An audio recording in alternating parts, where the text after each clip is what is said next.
আসসালামু আলাইকুম সবাইকে। আজকে হচ্ছে আমরা পিটিসি কীভাবে টেস্ট করে সেটা শিখব। তো আমার হচ্ছে আমাদের যে 12টা ছিল টেস্টিং, সেটা হচ্ছে আমি যে অ্যাপসের মাধ্যমে দেখাইছি সেটা দেখাইতে পারছিলাম, কিন্তু এখন হয়েছে সেটা হচ্ছে যে এখন ওই অ্যাপসের মধ্যে 12টার বেশি আর প্র্যাকটিক্যালি দেখানোর মতো নাই। তাই যা লেখা আছে সুন্দর মতো, হ্যাঁ, আর ছবির মাধ্যমে একটু বুঝতে হবে। আপনারা একটু মাল্টিমিটার দিয়ে একটু টেস্ট করে নেবেন। এই জন্য আন্তরিকভাবে দুঃখিত, কারণ আমার কাছে হচ্ছে কোনো মাল্টিমিটার নাই।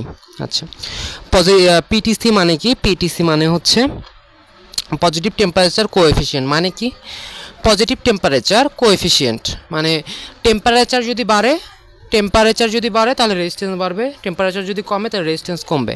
এইটা হচ্ছে কি, আর টেম্পারেচার আর এখানে রেজিস্ট্যান্সটা হচ্ছে কি সমানুপাতিক। কি সমানুপাতিক? আর যদি নেগেটিভ টেম্পারেচার হয় সেটাকে কি বলে? সেটা হচ্ছে নেগেটিভ টেম্পারেচার কোএফিসিয়েন্ট। এখানে কি হবে?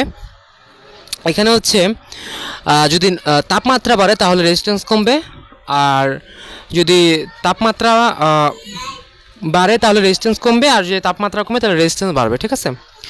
তো এখানে একটা পিটিসি দেখতে পাচ্ছেন, EPCOS C8309940, তাই না? এখন এটা কিভাবে আসলে আমরা কাজ করব?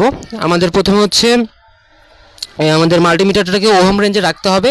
মাল্টিমিটারের সিলেক্টিং নোবটাকে ওহম রেঞ্জে রাখবো। তারপরে হচ্ছে একটা আয়রন, সোল্ডারিং আয়রন বা হচ্ছে হেয়ার ড্রায়ার যা আছে এটার হচ্ছে কাছাকাছি আমরা কি করব, পিটিসিটা নিয়ে যাব। এটা হচ্ছে অনেকটা সেন্সরের মতো, হ্যাঁ। তারপরে কি করব আমরা, এই যে আমাদের এখানে হচ্ছে আয়রনটা কি হয়, যে সোল্ডারিং আয়রনটা হচ্ছে হিটেড থাকে বা তাপমাত্রা বৃদ্ধি পায়, অনেক গরম থাকে। ওই গরম তাপমাত্রার সাথে তাপমাত্রাটা যখন বাড়বে, যেহেতু এটা পজিটিভ টেম্পারেচার কোএফিসিয়েন্ট, যখন তাপমাত্রাটা বাড়বে তখন কি হবে, আমাদের পিটিসির রেজিস্ট্যান্সটা অনেক বেশি দেখাবে বা বাড়তে থাকবে। আমরা মিটারে রিডিং দেখতে পারবো। ঠিক আছে? মিটারে এখন কত দেখতে পাচ্ছি? 5.43। এখন যখন আরও তাপমাত্রা বাড়াবো আমি, তখন আরও বেশি দেখতে পারবো। এরকম যদি হয় তাহলে ঠিক আছে। আর যদি দেখা যাচ্ছে যে না, বাড়তেছে না বা হচ্ছে যে কমতেছে, তাহলে জিনিসটা নষ্ট হয়েছে, আমাদের ঠিক করতে হবে। তো ঠিক আছে, আসসালামু আলাইকুম।